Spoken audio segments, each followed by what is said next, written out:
Hello friends, कहानियाँ किस्से channel में आपका स्वागत है। तो चलिए कहानी का अगला भाग शुरू करते हैं। फ्रेंड्स, पिछले भाग में हमने पढ़ा था श्रेया ने सुसाइड किया था और उसके पापा को हार्ट अटैक आया था। इस वजह से दोनों की मौत हो जाती है। आंचल के लिए दूसरा सदमा था और वो ये सब देखकर बेहोश हो जाती है।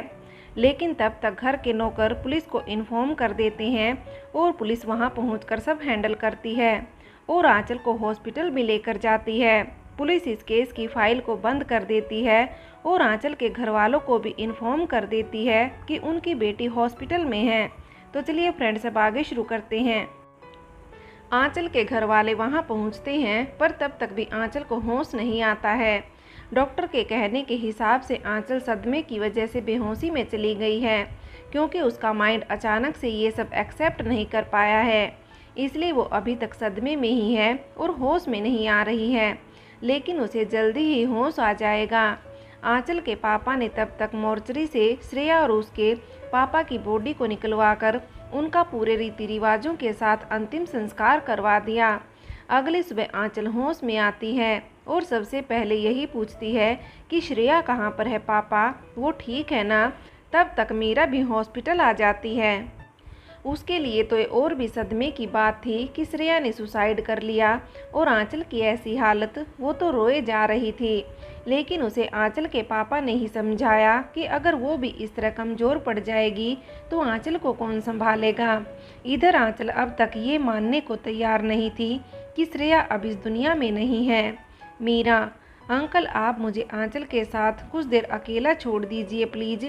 और आंचल के पापा और मम्मी बाहर चले जाते हैं, क्योंकि वो जानते थे कि शायद एक दोस्त का गम दूसरा दोस्त ही समझ सकता है और उसे समझा भी सकता है। आंचल, मीरा बोलना यार कि श्रेया ठीक है ना। आंचल देख श्रेया को, तूने अपनी आंखों से देखा है कि वो अब हमें छोड़कर जा चुकी है और अब कभी वापस नहीं आने वाली है। सच कहूँ तो वो ठीक नहीं बल्कि बहुत अच्छी है भगवान जी के पास, वरना जो धोखा उसके साथ हुआ है उसके बाद तो वो यहाँ पर खुश तो कभी नहीं रह पाती। तभी आंचल को वो दृश्य याद आता है जब श्रेया लटकी हुई थी और एकदम से चिल्ला जाती है और फिर ज़ोर ज़ोर से रोने लगती है। मीरा उसे रोने देती है क्योंकि वो जानती थी कि आंचल का रोना वाजिब है। आखिर वो दोनों बहनों की तरह ही तो थी, पर उसे एक बात का डर था कि कहीं आंचल इसे पर्सनली ना ले ले, और यही हुआ है। आंचल को ऐसा लगता है कि सिर्फ अक्षय और उसके पापा की वजह से उसकी श्रेया ने अपनी लाइफ ख़त्म कर दी और वो श्रेया के मरने की वजह को जिंदा तो नहीं छोड़ सकती ना। और तभी से उसने ये डिसाइड किया कि वो उसका बदला ज़रूर लेगी और उन्हें भी वहीं पहुंचाएगी जहां पर उन्होंने हमारी श्रेया को जाने पर मजबूर किया।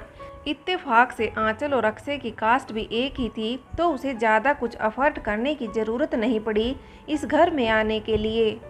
यही याद करते करते वो दोनों फिर से वर्तमान में आ जाते हैं। तभी आंचल बोलती है कि सभी को लगता है कि अपनी श्रेया ने सुसाइड किया, पर मुझे तो ऐसा लगता है कि यह सुसाइड नहीं बल्कि मर्डर है। किसी भी इंसान को कोई हक नहीं है कि वो किसी के इमोशन के साथ खेले। अब उसकी जीने की वजह ही प्यार था और उसी ने उसे चीट किया हो तो कोई भी अपना मानसिक संतुलन खो ही देगा ना। और जहाँ तक हम श्रेया को जानते थे वो तो थी ही ऐसी कि एक बार किसी से दिल लगा लिया तो फिर उसके लिए वो इंसान खुद से भी ज़्यादा इम्पोर्टेंट हो जाता है। मीरा, देख आंचल, किसी को उसकी गलती की सज़ा देने के लिए हम खुद तो गलत नहीं कर सकते ना। एक तो तूने मुझे अक्षय के बारे में भी नहीं बताया था पहले, वरना मैं तुझे उसी समय रोक देती और इस रास्ते पर आगे ही ना बढ़ने देती। चल छोड़, जो हुआ सो हुआ, पर अब तो मान जा और अपनी जिद छोड़। तूने जो रास्ता लिया है वो गलत है। आंचल, इश्क और जंग में कुछ गलत नहीं होता जाने मन। और वो हंस देती है। मीरा, मैं यहाँ सीरियस बात कर रही हूँ और तुझे मजाक लग रहा है। आंचल, तू मेरी चिंता छोड़ यार और बस एक हेल्प कर दे मेरी। मैं तुझे कुछ पैसे दूंगी, वो जाकर तू इस एड्रेस पर दे देना बस। मीरा, चल ठीक है, लेकिन मुझे एक वादा कर आंचल। आंचल, क्या? देख, मुझे अपने मिशन को छोड़ने की मत बोलना बस। बाकी कुछ भी जान तेरे लिए। मीरा, जैसा तूने प्लान किया है अगर वैसा हो जाता है तो तू उसके बाद तुझे अपने खुद के लिए आगे बढ़ने का सोचना पड़ेगा। तू ऐसे ही अपनी लाइफ स्पॉइल नहीं करेगी। आंचल, मैं ऐसे ही खुश हूँ यार, मुझे कुछ भी नहीं चाहिए अपनी लाइफ से, बस श्रेया को इंसाफ दिलवा दूँ। मीरा, मुझे पता है तू और तेरा इंसाफ, उसके बाद क्या? देख, मैं फिर से लंदन चली गई तो अपनी सही से बात भी नहीं हो पाएगी और मैं यहाँ रह भी नहीं सकती ज़्यादा दिन, इसलिए तुझे अभी से कह रही हूँ। आंचल, हाँ बाबा, बस अब ठीक है, लेकिन अगर मैं जेल चली गई तो? उसने हंसते हुए पूछा। मीरा, पागलों जैसी बातें मत कर, तूने कहा है कि ऐसा कुछ नहीं होगा। देख, तू अपनी बात से मत मुकरना। आंचल, देख, जैसा सोचा है अगर वैसा होता है तो मैं बच जाऊंगी। अब देखते हैं कि भगवान जी कितना साथ देते हैं मेरा। तभी उनके कमरे से बाहर से निशांत की आवाज़ आती है। तुम अंदर ही होना आंचल। और मीरा और आंचल दोनों एक सेकंड के लिए चुप हो जाते हैं। फिर आंचल जाकर दरवाज़ा खोलती है और पूछती है कि क्या बात है निशांत? निशांत, वो मम्मी पूछ रही थी कि अभी और तुम्हें कितनी देर लगेगी, फिर मंदिर भी तो जाना है हमें। आज भैया के लिए हवन रखवाया है पापा ने, भूल गई क्या? आंचल, नहीं नहीं, याद है मुझे, बस अभी आ रही हूँ मैं। तुम जाओ, मैं बस कपड़े बदल कर मीरा के साथ आती हूँ। निशांत के जाने के बाद मीरा कहती है कि क्या बात है काजल, भाभी से सीधा आंचल बन गई तू, और दोनों हंसने लगते हैं। फिर मीरा चली जाती है और आंचल के बताए एड्रेस पर पैसे दे देती है और आंचल को मैसेज भी। तो अब आंचल उस तरफ से निश्चिंत हो जाती है, क्योंकि अब थोड़े दिन तो उस ट्रक ड्राइवर का मुंह बंद ही रहेगा। इधर मंदिर में शर्मा जी और उनकी पूरी फैमिली हवन करती है अक्षय के लिए। आंचल को ना चाहते हुए भी हवन में बैठना पड़ा था और शोक भी जताना पड़ रहा था। निशांत अपने मन में सोच रहा था कि मुझे पता है कि भैया आपको ऐसी शांति नहीं मिलेगी। आपको शांति उस दिन मिलेगी जिस दिन आपके कातिल को सजा होगी, और मैं आपसे वादा करता हूँ कि आपके कातिल को सजा तो मैं दिलवा कर रहूँगा। हवन खत्म होने पर निशांत मंदिर के बाहर आता है, जहाँ समर उसका इंतजार कर रहा होता है। समर, कितनी देर लगा दी यार, अब चल, मेरे साथ कुछ बातें करनी है तुझसे। निशांत, सॉरी, लेकिन ये तो बता कि चलना कहाँ है। समर, तू बैठ गाड़ी में, फिर बताता हूँ। और वो दोनों गाड़ी में बैठकर चले जाते हैं। आंचल इधर निशांत को ढूंढ रही थी। आंचल, कहाँ चला गया यह निशांत भी? जब काम होता है तभी नहीं मिलता है, वरना तो पीछे पीछे घूमता रहता है। फिर आंचल ने सोचा कि अब मैं उसका इंतज़ार नहीं कर सकती, मुझे ही अपने प्लान को एग्जीक्यूट करना पड़ेगा। आंचल ये सब सोच ही रही होती है कि शर्मा जी वापस अपने घर जाने के लिए सीढ़ियों से उतर रहे थे और अचानक से शर्मा जी का पैर फिसलता है और वो सीढ़ियों से गिर जाते हैं। मंदिर की सीढ़ियाँ लंबी थी तो शर्मा जी को काफ़ी चोट आई और उनका एक पैर में फ्रैक्चर हो गया। घर में सभी लोग बहुत परेशान थे शर्मा जी के लिए, लेकिन आंचल तो किसी और चीज़ के लिए परेशान थी। शर्मा जी की इस एक्सीडेंट की वजह से अब उसे अपना प्लान आगे बढ़ाना पड़ेगा, क्योंकि अब शर्मा जी बाहर तो जाने वाले नहीं हैं। वो तो निशांत को इसलिए ढूंढ रही थी क्योंकि निशांत के बहाने से वो शर्मा जी को बाहर लेकर जाए और अपने प्लान आगे बढ़ाए।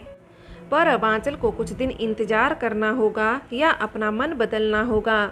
इधर समर और निशांत समर के रूम में जाते हैं और वहाँ बैठकर कुछ डिस्कस कर रहे होते हैं। समर, देख, जैसा कि तूने बताया है उससे तो नहीं लगता कि अक्षय भैया का कोई दुश्मन होगा, लेकिन कई बार दुश्मन हमारे अपनों में से ही होते हैं जो हमें पहचान में नहीं आते। मैंने तुझे मेन तो इसी चीज़ के लिए बुलाया है। निशांत, तू कहना क्या चाहता है, साफ साफ बोल। समर, जब किसी बाहर वाले से अक्षय भैया का कोई झगड़ा नहीं हुआ तो यह तो साफ है कि किसी अनजान ने नहीं मारा है अक्षय भैया को, लेकिन किसी ने तो मारा है ना। मुझे तो ऐसा लगता है कि किसी अपने ने ही अक्षय भैया का खून करवाया है। तू अपनी फैमिली मेंबर्स के बारे में बता, एक एक करके, उनका बिहेवियर, अक्षय भैया से उनका रिलेशन, जिससे मुझे थोड़ा इजी रहे अपने केस को आगे बढ़ाने में। फिर निशांत सभी के बारे में एक एक करके बता देता है, और यह भी कि अक्षय के रिलेशन सभी के साथ अच्छे थे। निशांत, वो तो हमेशा सभी की बात मानता था, खास तौर पर पापा की। मैंने एक बार नहीं मानी होगी उनकी बात, लेकिन अक्षय भैया तो शुरू से ही घर वालों का पूरा सम्मान करते थे। समर, अच्छा यह बता कि आंचल भाभी के साथ उनके रिलेशन कैसे थे? इनकी शादी को ज़्यादा टाइम थोड़े ना हुआ है। निशांत, नहीं, और इनके बारे में मैं ज़्यादा नहीं जानता क्योंकि इनकी शादी के टाइम से मैं यहाँ नहीं था, तो इनके रिलेशन के बारे में मुझे ज़्यादा नहीं पता है। पर आंचल एक अच्छी लड़की है और जहाँ तक मैं उसे जानता हूँ वो तो सिर्फ पापा की बात का मान रखने के लिए अभी तक हमारे घर में ही रह रही है, जबकि वो चाहे तो जा सकती है। समर, क्या कहा? वो अभी तक तुम्हारे घर पर ही रहती है? पर जहाँ तक मेरा ख्याल है वो तो बहुत कम उम्र की है ना यार, फिर उसे तो अपनी लाइफ में आगे बढ़ना चाहिए ना। आज के ज़माने में ऐसी लड़कियां भी होती हैं जो अपने पति के मरने के बाद भी अब तक उनकी विधवा बनकर उनके घर में ही रहती हैं। निशांत, अब वो सब मुझे नहीं पता यार, उसने चिढ़ते हुए कहा।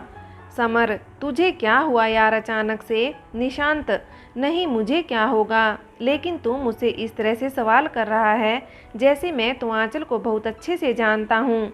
तुझे तो पता है ना कि मुझे यह सब पुराने रीति रिवाज नहीं पसंद हैं, जिसमें रीति रिवाजों के नाम पर किसी के साथ अन्याय होता रहे।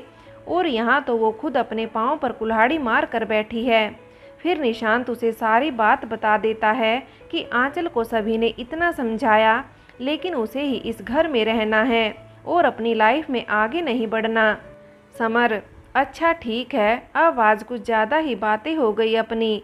तू अब घर जा और मैं इस केस में आगे बढ़ता हूँ। निशांत, तू सही कह रहा है यार, वैसे भी घर पर सब मेरा इंतज़ार कर रहे होंगे। मैं उन्हें बोलकर भी नहीं आया और फ़ोन भी नहीं किया किसी को अब तक। और वो फ़ोन निकालता है अपनी जेब से, तभी वो देखता है कि उसका फ़ोन साइलेंट मोड पर था और उसके घर से कई सारे मिस कॉल थे। तो उसने फटाफट से वापस कॉल किया तो फ़ोन आंचल ने उठाया और उसे सब कुछ बताया कि क्या हुआ है अभी उसके पापा के साथ।